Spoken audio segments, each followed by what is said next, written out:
এখন সকালবেলা বাসন মাজছি, ঠাকুরের বাসন টাসন মাজবো। আর আজকে তাড়াতাড়ি গুড মর্নিং করলাম সবাইকে।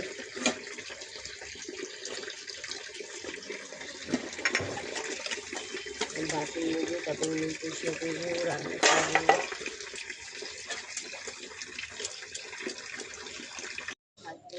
ভাত ভেজে নামালাম।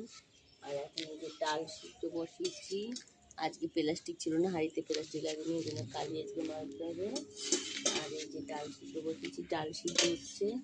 আজকে নিরামিষই রান্না হবে, কিন্তু ডাল করবো, ভেন্ডি আলু ভাজা করবো, আর একটু বেগুন ভাজা করবো। আর ডিম আনতে বলেছি, বোনের বাড়িতে গেছে, আসা পথে যদি ডিম নিয়ে আসে তো ডিমের অমলেটটা করে নেওয়ার কিছু নেই।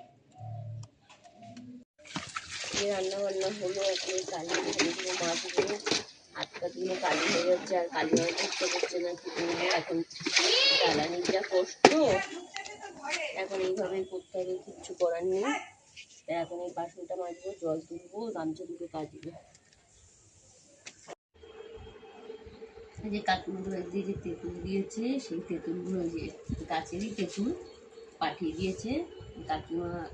যে তেঁতুল পাঠিয়েছে, আরও অনেক কিছু পাঠায়, কিন্তু তেঁতুলটা পাঠিয়েছে, তোমাদেরকে শেয়ার করলে। এখন এই তেঁতুলগুলো রোদে দেবো, দিয়ে দানা ছাড়িয়ে রাখলে 1 বছর খেতে পারবে।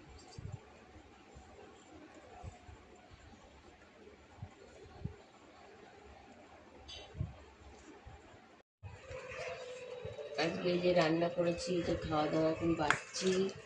ভেন্ডি আলু ভাজা করেছি, ডিম সিদ্ধ করেছি, ডাল আলু সিদ্ধ করেছি, আর এই যে ডাল করেছি আম ডাল।